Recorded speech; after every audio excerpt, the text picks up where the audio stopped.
Consequências do Espiritismo.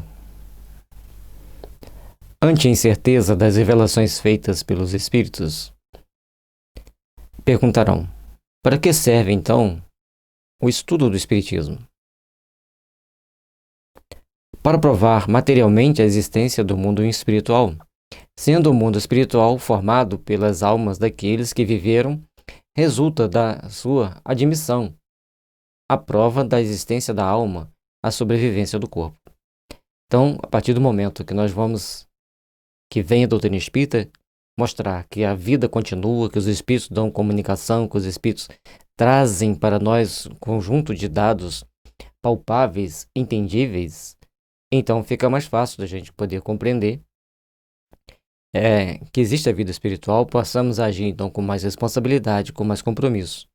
Então, a finalidade é provar materialmente entre aspas, porque vai produzir fenômenos perceptíveis aos nossos sentidos, que vai trazer para a gente, então, a possibilidade de entendimento do nosso compromisso com a justiça divina, nosso compromisso com a nossa evolução, e com isso a gente vai entendendo que temos que respeitar as leis divinas, respeitar as regras, para agirmos de forma condescendente com o processo evolutivo e com as nossas necessidades espirituais. As almas que se manifestam nos revelam suas alegrias ou seus sofrimentos, segundo o modo por que empregaram o tempo de vida terrena. Nisto temos a prova das penas e recompensas futuras. Se tem penas e tem recompensas futuras, então nós temos responsabilidade pelos nossos atos, temos compromissos a colocar em prática no nosso dia a dia para a nossa própria melhoria, para a nossa própria estada no mundo espiritual, melhorando, aperfeiçoando e crescendo para Deus. Descrevendo-nos seu estado e situação, as almas ou espíritos retificam as ideias falsas que faziam da vida futura e, principalmente, acerca da natureza e duração das penas. Todos vamos tendo, então, a nossa responsabilidade, o nosso compromisso para agir dentro das determinações divinas, dentro daquilo que é previsto pelo nosso processo consciencial para nos melhorar. Então, o processo consciencial é de acordo com o estado evolutivo de cada um. E à medida que a gente vai se aperfeiçoando evolutivamente, a gente vai melhorando o estado consciencial, os nossos atos também vão se aperfeiçoando. E isso exige educação, aprimoramento. Então, o processo de educar, principalmente os jovens, é fundamental para termos pessoas mais saudáveis, mais conscientes, que ajam com mais responsabilidade perante a justiça divina.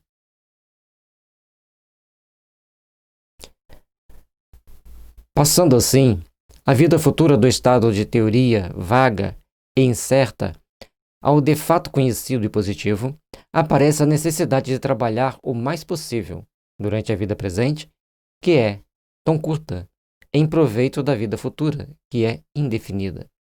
Você vai ficar no plano espiritual tanto tempo quanto for o seu adiantamento, o seu aperfeiçoamento e menor for suas dívidas.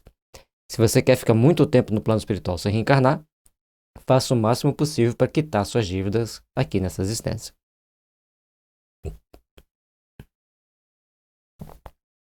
Suponhamos que um homem de 20 anos tenha certeza de morrer aos 25. Que fará ele nesses 5 anos que lhe restam? Trabalhará para o futuro? Certamente que não. Procurará gozar o mais possível, acreditando ser uma tolice submeter-se às fadigas e privações sem proveito. Se, porém, ele tiver certeza de viver até os 80 anos, seu procedimento será outro. Porque então compreenderá a necessidade de sacrificar algumas instâncias do repouso atual para assegurar o repouso futuro durante longos anos. O mesmo se dá com aquele que tem a certeza da vida futura. Então, quando você tem certeza da vida futura, você está sempre agindo comedidamente. Porque se você vai fazer algum abuso, você quer tirar todos os prazeres dessa vida aqui, você vai chegar comprometido no mundo espiritual. Então, a parte ética e moral, quando nós compreendemos a vida espiritual e as consequências desta nossa vida, e aí nós temos o Código Penal da Vida Futura no livro o céu e o inferno, a gente então vai tomando condições de procurar nos enquadrar naquele Código Penal. Assim como procuramos respeitar as leis aqui dos homens para não sermos presos.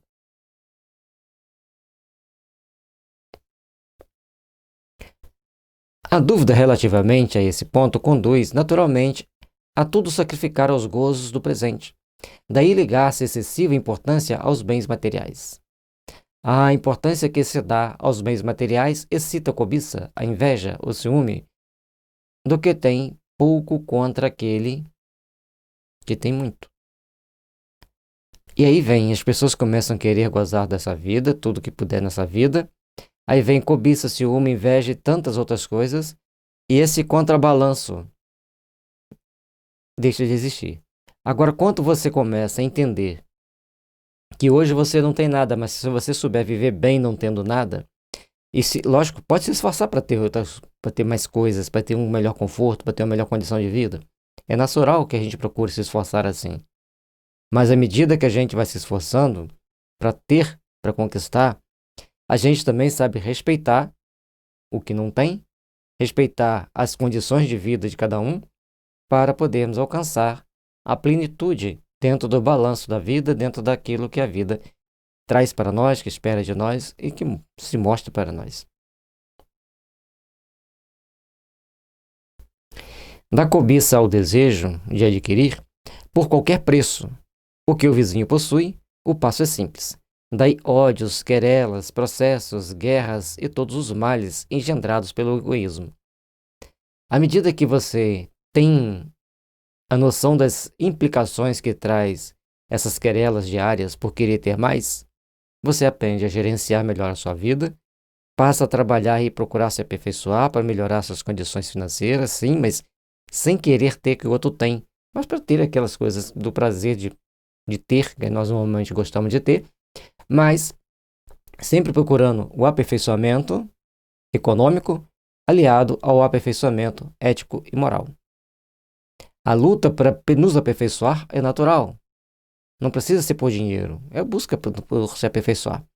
Agora, à medida que a gente não tem noção de espiritualidade, não tem a noção de continuidade da vida, das responsabilidades da vida espiritual, algumas pessoas se deixam levar por caminhos tenebrosos que depois vai passar por outras encarnações bem mais complicadas até se regenerar, até se aperfeiçoar.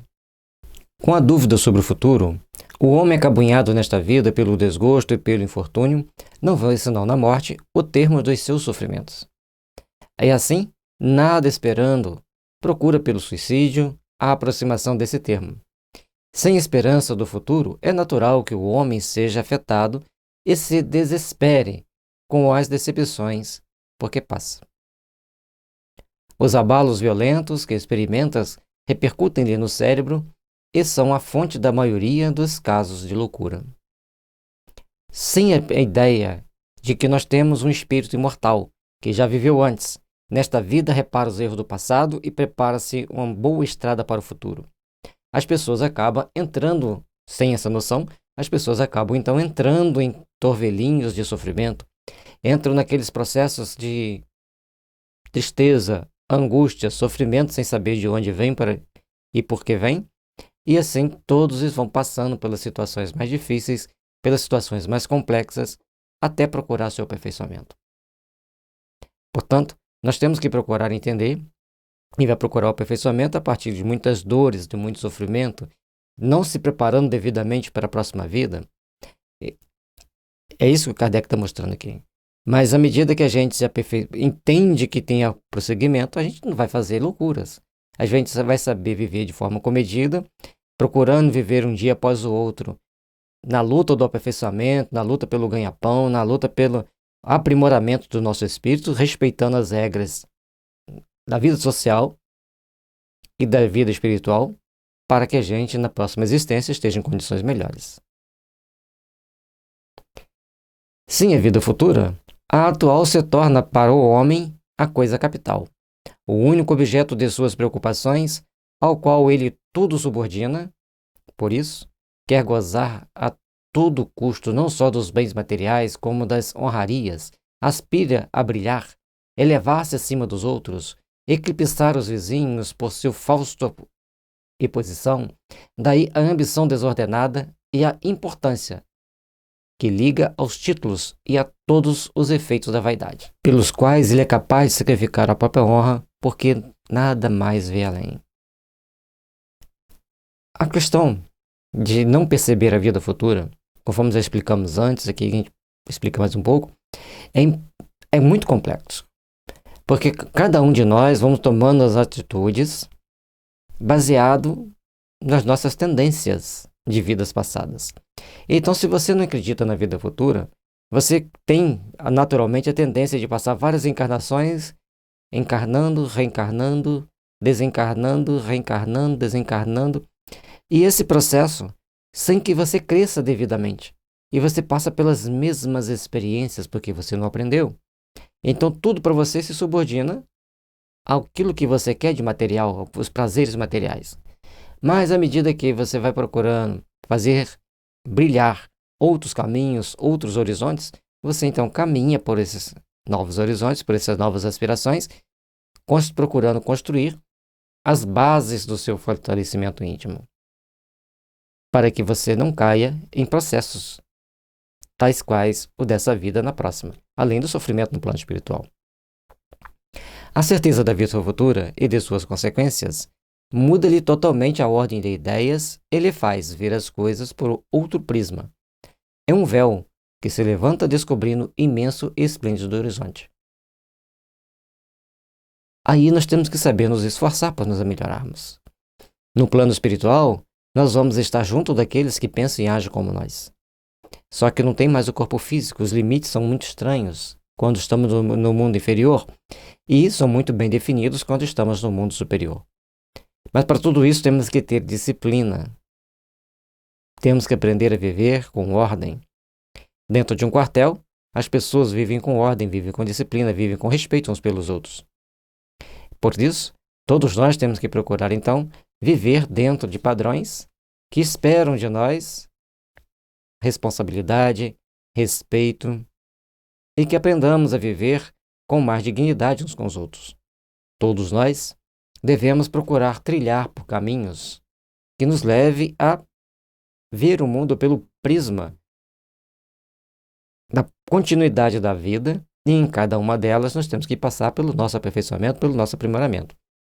Diante da infinidade e grandeza da vida, de além-túmulo, a vida terrena some-se, como um segundo na contagem dos séculos. Como o grão de areia ao lado de uma montanha, tudo se torna pequeno, mesquinho, e ficamos pasmos de ver dado importância a coisas tão efêmeras e pueris. Se a vida futura é muito mais importante, se conquistar o bem-estar espiritual para a vida futura é muito melhor, então nós devemos procurar seguir esses caminhos com responsabilidade, com amor e procurando construir, então, um mundo de paz e de harmonia para nós. Se procurarmos construir esse mundo de paz e de harmonia, nós estaremos fazendo o melhor possível para nosso espírito. Procuremos, pois, trabalhar para estarmos melhores. Trabalharmos para construirmos um mundo melhor, para construirmos uma existência baseada na paz, na harmonia e na fraternidade. Daí, no meio dos acontecimentos da vida, uma calma, uma tranquilidade, que já constitui uma felicidade, comparadas às desordens e tormentos a que nos sujeitamos com o fito de nos elevarmos acima dos outros. Daí também, para as vicissitudes e decepções, uma indiferença que, tirando todo motivo de desespero, afasta numerosos casos de loucura e desvia forçosamente o pensamento do suicídio. E o suicídio, do ponto de vista espírita, é muito delicado, é uma situação muito complexa. Bom, a gente então tem que procurar observar e olhar para a vida de uma forma diferente. Todos nós temos que procurar enxergar o prós e os contras de cada uma das nossas atitudes, de cada uma das nossas ações. Para nós fazermos o melhor possível na nossa vida, temos que saber fazer o melhor em cada etapa do nosso processo evolutivo. E assim, devemos então procurar estar agindo, construindo as bases da paz, da harmonia, da fraternidade e do amor que deve sempre palmear nossos caminhos, que deve sempre palmear nossa existência. Todos nós estamos aqui na Terra para um grande trabalho de reformulação de conceito, um grande trabalho de reformulação de ideias. Por isso, todos nós somos daqueles que acreditamos na existência da alma. E sabemos que os percalços que nós passamos na vida, os prejuízos materiais que tomamos, são muito pequenos perante aqueles que ainda temos que reparar. E Deus, em sua infinita misericórdia, nos manda pequenos testes. E ao entendermos que esses são testes para nós provarmos que já estamos desapegados das coisas materiais, novas oportunidades nos são dadas para que possamos crescer, aperfeiçoar e melhorar o nosso sentimento, melhorar nossos ideais de amor e de paz. Com a certeza do futuro, o homem espera e se resigna, com a dúvida perde a paciência porque nada espera do presente. Sabendo viver cada etapa, viver cada momento, viver na construção de um mundo melhor, nós vamos então edificando o amor, edificando a paz, edificando melhores ideias para a nossa caminhada, para o nosso aprimoramento. O exame daqueles que já viveram provando que a soma da felicidade futura está na razão do progresso moral, efetuado e do bem que se praticou na Terra, que a soma de desditas está na razão dos vícios e as más ações imprime em quantos estão bem convencidos dessa verdade uma tendência assaz natural para fazer o bem e evitar o mal. Então, veja bem, quando não temos certeza do futuro, a gente quer vingança, a gente odeia, a gente tem várias tendências a querer o prazer material. Agora nós temos certeza da vida futura, então nós temos que saber que tem uma punição, que tem consequências aqui, nesta vida, e tem lá também. Então, a certeza da vida futura, o homem espera e se resigna. Não é resignar de falar assim, não, tá tudo bem, do jeito que estou, tá tudo legal, não vai se aprimorar em nada. Se você não se aprimorar em nada no mundo de hoje, onde você está trabalhando, você corre o risco de ficar desempregado. Então você sabe que a vida é um contínuo. E se ela sempre tem essa continuidade, nós temos que progredir também moralmente, também intelectualmente. Então nós temos que estudar, nós temos que fazer curso, nós temos que aprimorar, porque nós já estamos nos preparando para esta vida e para a próxima. Se você está trabalhando, você tem que desenvolver as melhores técnicas, produzir da melhor forma possível. Porque não tem dúvida. Então, a paciência sempre estará presente na caminhada dele e ele sabe que na vida presente ele está quitando o passado e conquistando o futuro, e para você viver bem o presente, você tem que se aprimorar em tudo. Então, se você é um técnico, trabalha numa indústria, no serviço técnico, aprimore-se. Quanto mais você se aprimorar, melhor você vai se garantir no emprego, melhor você vai ter possibilidade de promoções, da mesma forma que você vai chegar na vida futura tendo ganho conhecimentos que não se perderão. Ah, mas na minha empresa eu posso aprimorar o quanto que quiser que não vai mudar em nada. Vai, sempre muda alguma coisa. E é nisso que a gente tem que trabalhar, é nisso que a gente tem que procurar entender. O exame daqueles que já viveram provando a soma da felicidade futura está na razão do progresso moral efetuado e do bem que se praticou na Terra, que a soma de desditas está na razão dos vícios e más ações. Imprime, em quantos estão bem convencidos dessa verdade, uma tendência assaz natural para fazer o bem e evitar o mal. Então, como a gente precisa de muitas informações, você lê O Céu e o Inferno. Lá tem vários níveis de evolução dos espíritos, várias fontes para a gente fazer grandes reflexões. E ao fazermos todas essas reflexões, nós vamos então procurar entender que tudo tem uma consequência, tudo tem um fato que vai fazer com que a gente desperte para um amanhã, que a gente desperte para um ideal diferente. E dentro desse amanhã, desse ideal diferente, nós vamos então procurar agir de forma a estarmos sempre com o pé no chão, a estarmos sempre procurando fazer o possível para nos melhorarmos, para nos aperfeiçoarmos.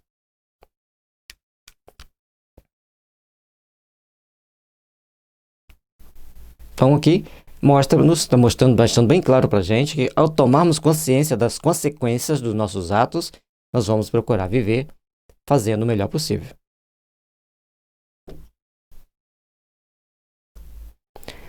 Quando a maioria dos homens estiver convencida dessa ideia, quando ela professar esses princípios e praticar o bem, este impreterivelmente triunfará do mal aqui na Terra.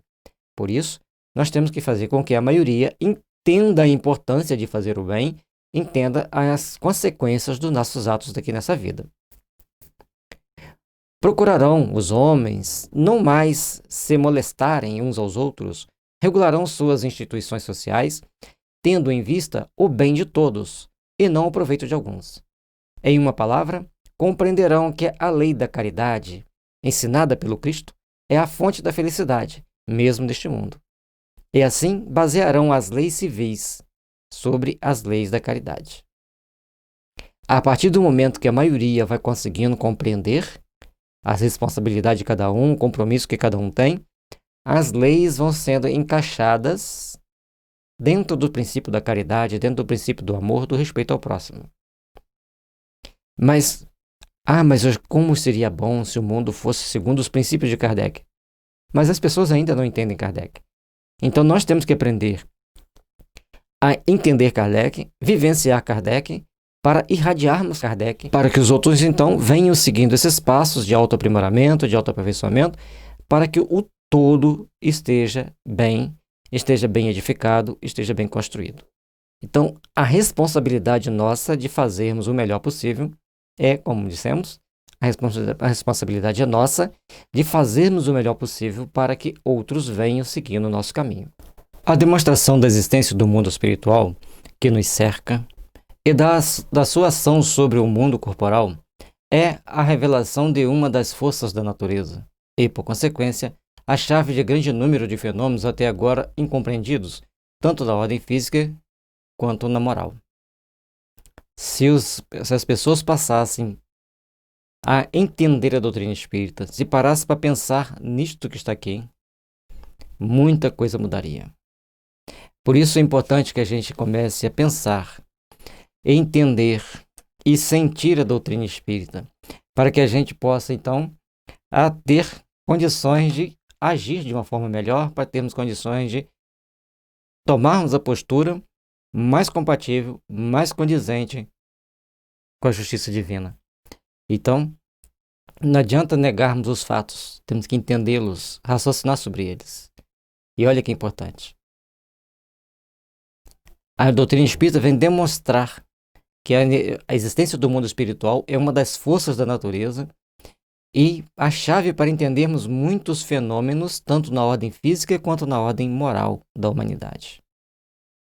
Se a gente entendesse isso, muita coisa mudaria. Porque muitas das nossas ações vão estar subordinadas a espíritos infelizes. E chegar no mundo espiritual, você vai estar junto com espíritos infelizes. Por isso, a nossa responsabilidade, tomar posturas responsáveis. Quando a ciência levar em conta esta nova força, até hoje desconhecida, retificará imenso número de erros provenientes de atribuir tudo a uma única causa, a matéria.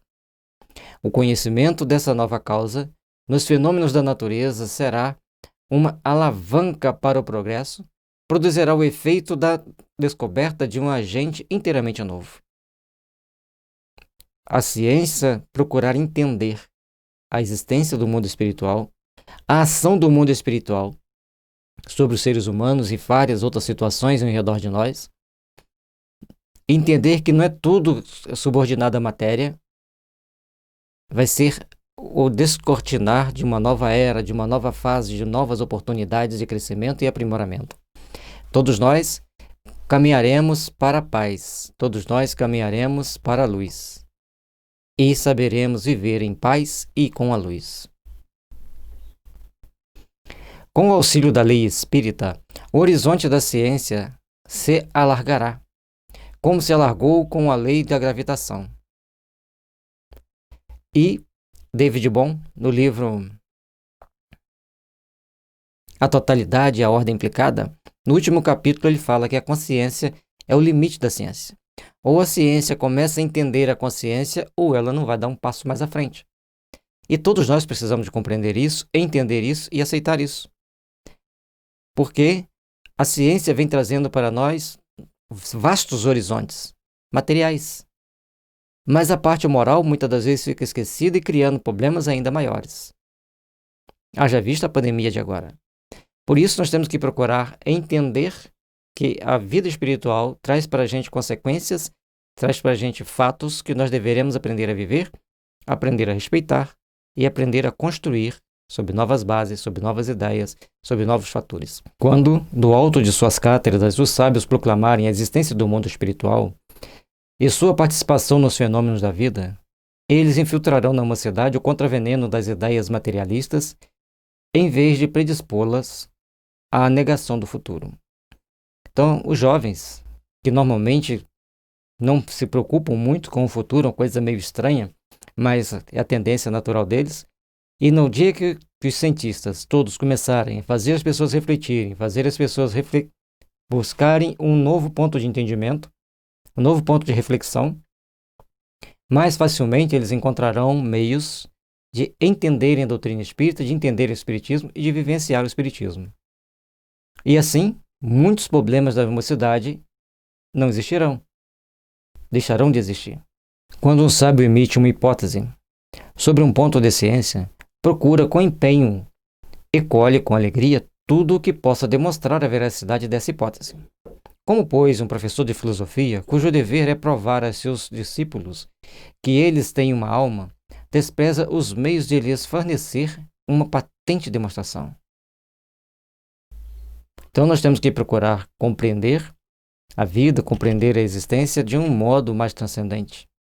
A espiritualidade e a ideia da espiritualidade na nossa vida é de fundamental importância para que a gente possa caminhar com mais segurança, que a gente possa caminhar com mais vivência desse amor, dessa luz que deve existir em nossos corações e em nossas almas. Devemos, pois, então, procurar trabalharmos intimamente para nos fortalecer, para granjearmos força, para encontrar, dentro desses princípios de misericórdia divina, as bases que nos conduzirão ao Pai. E assim, entender a doutrina espírita é criar essas bases que nos levam a entender a espiritualidade, que nos leva a procurar nos aperfeiçoar e a nos aproximar de Deus. Suponhamos que os espíritos sejam incapazes de ensinar-nos alguma coisa além do que já sabemos, ou do que por nós mesmos poderemos saber. Vê-se que só a demonstração da existência do mundo espiritual conduz forçosamente a uma revolução das ideias. Ora, uma revolução nas ideias não pode deixar de produzir outra na ordem das coisas. É esta revolução que o Espiritismo prepara. Mudar o ponto de vista, mudar a forma de entender a vida é fundamental. E à medida que a gente vai procurando entender, que a gente vai procurando compreender, trazendo para nós um conjunto de ideias que nos faça crescer espiritualmente, então vamos começar a produzir novas ordens de ideias, mudando a ordem das coisas, e essa preparação do Espiritismo traz para nós uma nova compreensão, uma nova ideia, uma nova demonstração de luz, de paz e de harmonia. Os Espíritos, porém, fazem mais que isso.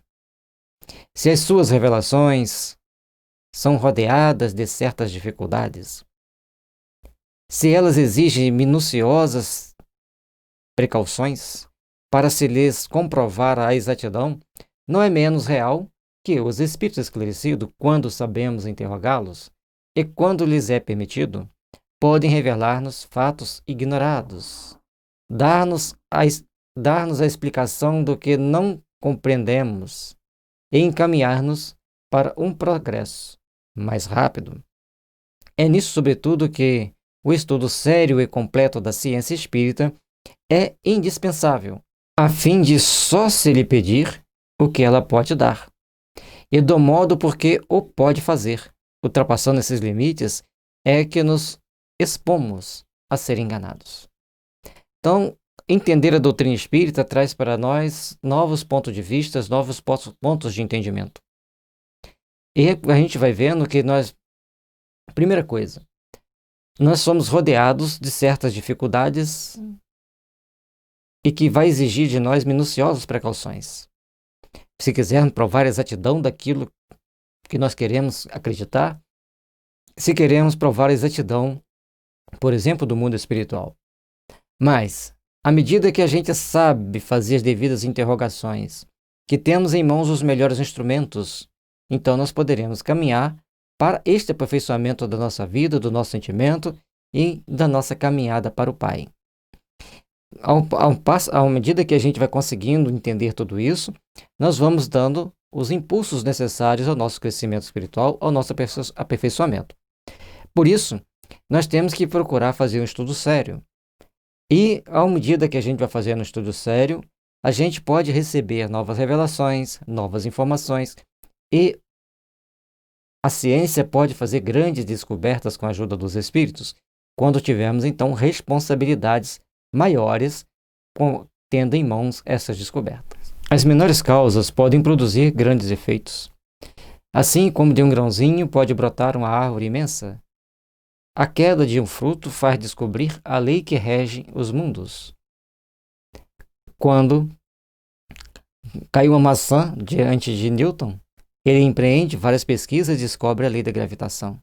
Por que a maçã caiu e não subiu? Mas quantas maçãs caíram na cabeça de tantas pessoas? Porque só na de Newton fez ele brotar tantas reflexões, tantas ideias, fazer tantas reflexões diante daquele fato que outros nem sequer pensavam a respeito. As rãs, soltando num prato, revelaram a potência galvânica. Então, a dona limpou as rãs para cozinhar, botou num prato, as caras pulando. A partir daquele fenômeno das rãs pulando no prato, a cozinheira fica assustada, achando que está acontecendo algo sobrenatural, chama Galvani, ele começa a observar. É um jovem estudioso e pesquisador, então ele descobre os fenômenos eletroquímicos e a bioeletricidade.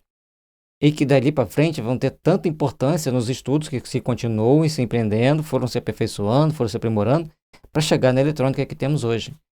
Então as coisas vão começando de passo a passo, de coisas pequenas vão se tornando grandes. Basta querermos entender e, lógico, os cientistas engajem no processo. Também no fenômeno vulgar das mesas girantes, saiu a prova da existência do mundo invisível, e desta, uma doutrina que, em alguns anos, fez a volta ao mundo e pode regenerá-lo pela verificação da realidade da vida futura. E regenerar o mundo quer dizer que as pessoas se tornam menos materialistas, se tornem menos egoístas, menos falsas, e por aí é um conjunto de defeitos que devem ser corrigidos para alcançarmos uma melhor plenitude, para alcançarmos a melhor condição de vivenciarmos o ensinamento do Cristo. O Espiritismo ensina poucas verdades absolutamente novas, ou mesmo nenhuma. Em virtude do axioma, nada há de novo debaixo do sol. É interessante essa colocação do Kardec, porque muitas pessoas começam a querer taxar a doutrina espírita como se fosse uma coisa surgida ontem, e aí vão falando asneiras e asneiras, e logicamente, quanto mais asneiras se fala sobre a doutrina espírita, mais ela incomoda a sua própria consciência. Quem atira pedra na doutrina espírita está com a consciência culpada dos erros e tenta negar, até mesmo a Deus, se for possível, para continuar fazendo as mesmas coisas erradas. E por alguma forma negam, porque à medida que sabem que tem uma lei que diz que você deve tomar determinadas posturas e ações, e você vai por outras posturas, por outras ações, por outros caminhos, então você está se complicando. Só as verdades eternas são absolutas. As que o Espiritismo prega, sendo fundadas sobre leis naturais, existiram de todos os tempos, pelo que encontraremos em todas as épocas esses germens que, mediante estudos mais completos e mais atentas observações, conseguiram desenvolver. A verdade, ou melhor, as verdades ensinadas pelo Espiritismo, são antes consequências que descobertas. Tudo que a doutrina espírita veio trazer para nós já eram fatos conhecidos, já sempre existiram. E Kardec, com a sua vasta experiência no mundo espiritual, passando por várias encarnações, ele tinha sido, segundo Rochester, Amenófis IV, que foi professor de Pinehas, de Benefitá e de Moisés. Sim, professor de Moisés. Depois fica evidente que ele foi Aristóteles, pelas nossas conclusões, Ian Hus, e depois ele vai ser, tem a Kardec, e no meio disso tudo tem uma encarnação como druida com o nome de Allan Kardec. E a gente vai vendo assim, e ele não foi, Chico Xavier não é a reencarnação de Kardec, isso aí fica bem patente. Então, a gente entendendo toda essa gama de conhecimentos, informações que ele foi criando, que ele foi adquirindo, valores éticos e morais também, fez com que ele conseguisse fazer essa codificação mais pura possível, mais limpa possível. Tem erros? Talvez tenha. Às vezes nem erro, é falha. Mas, para quem fez a obra básica do entendimento do mundo espiritual, ela está maravilhosamente bem. Compete a nós, aonde que pode ter uma falha, conforme já dissemos antes, convoca-se um grupo de pessoas, faça ali um grande debate e vê se deve mudar ou se não deve mudar. E mantém o original, guardado, porque um dia a gente pode provar que nós estamos errados. Mas algumas coisas, como a tendência eurocentrista, essa deveria ser corrigida. O Espiritismo não descobriu nem inventou os espíritos, como não descobriu o mundo espiritual, no qual se acreditou em todos os tempos. Todavia, ele o prova por fatos materiais e o apresenta em sua verdadeira luz, desembaraçando dos preconceitos e ideias supersticiosas, filhos da dúvida e da incredulidade. Então, a doutrina espírita vem trazer um aclaramento do que é a doutrina espírita, um aclaramento do que está ali para nós, o entendimento que nós devemos ter da vida, o entendimento que nós devemos ter das situações e das condições que deparam no nosso dia a dia, que deparam com a nossa existência, com o nosso modo de pensar. E, logicamente, nós temos que saber decifrar cada uma dessas situações e vivenciá-las de uma forma melhor. Ou seja, à medida que a gente procura entender verdadeiramente a vida futura, a vida espiritual, a gente então vai fazer com que, vai aprender a viver bem esta vida aqui, porque sabemos que estamos pagando o passado e conquistando o futuro. Observação. Essas explicações incompletas, como são, bastam para mostrar a base em que se assenta o Espiritismo, o caráter das manifestações e o grau de confiança que podem inspirar segundo as circunstâncias. Imagine se elas fossem completas. Realmente ele está dizendo que é incompleta porque nós temos que buscar mais dados no Evangelho, no Livro dos Espíritos e no Livro dos Médiuns. Mas é uma síntese, e uma síntese muito importante, muito boa, para que a gente possa entender mais a doutrina espírita, entender mais os mecanismos da vida espiritual. Visite o site da FEB Editora, onde você pode encontrar este e muitos outros livros, que ajudarão a iluminar seus caminhos, iluminar seus horizontes. Paz e luz, que as bênçãos de Jesus estejam sempre nos envolvendo, nos fortalecendo, para que possamos encontrar sempre forças na nossa caminhada, para o nosso aprimoramento, para o nosso aperfeiçoamento. Obrigado pela sua companhia. Deixe seu like, inscreva-se no nosso canal, compartilhe com seus amigos.